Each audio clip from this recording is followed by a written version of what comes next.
Eileen. Hi. Thanks so much for having us. Thanks for being here. So tell me a little bit about Early Mountain, Eileen. Yeah, so we're here in the tasting room, and Early Mountain's in Madison, Virginia. We're sitting right in the foothills of the Blue Ridge Mountains, just a bit north of Charlottesville, about an hour and a half south of DC. Yeah.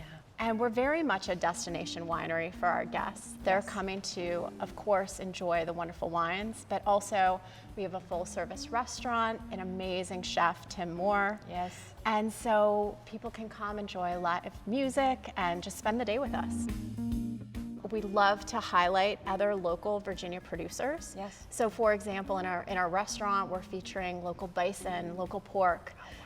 So love highlighting the oysters coming from the coast. It is magical, pretty amazing sunsets over the Blue Ridge. Oh yeah.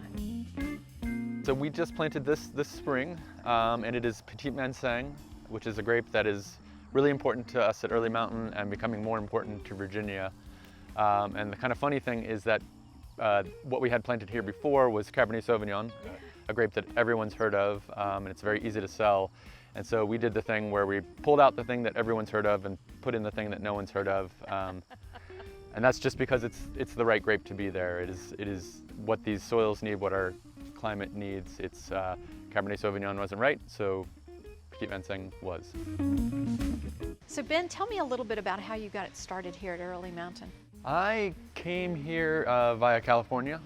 So I trained out in California, and it was kind of a circuitous way of getting here. Trained as a playwright, moved to New York, as you do, but got into wine there. Yeah. And then moved out to California to sell wine, and then moved up to Sonoma County to learn how to make it. And then, then landed back here in 2012 with Michael Schapps at Wineworks, and then started with Early Mountain 2015.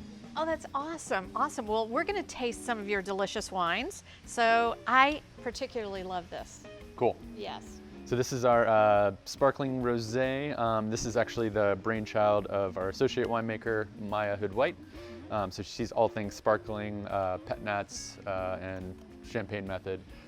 So this is our first version of this. I love that. And it's been very popular. Gorgeous. I love that sound. But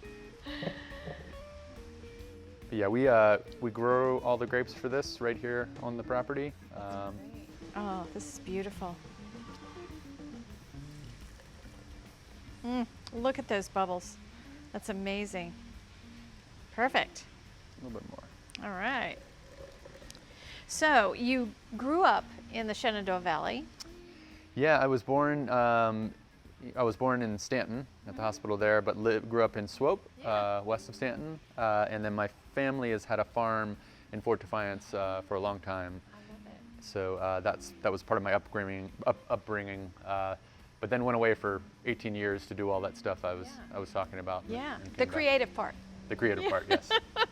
And now you're doing the really creative And now, part. this is, This is awesome. Oh, thank you. I love the minerality in this and just that fruit. It's so nice. Oh. yeah, a bit of herbaceousness from the Cab Franc. Yeah. Lets you know it's Cab Franc. Yeah, it's just so nice, so nice.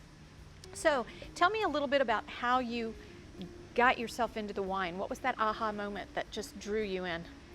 The aha moment was in New York when I was working retail, and I had basically two different mentors that were really good about teaching me the world. And the world of wine comes to New York, and so we got to taste wines from everywhere, and they would take me to the trade tastings.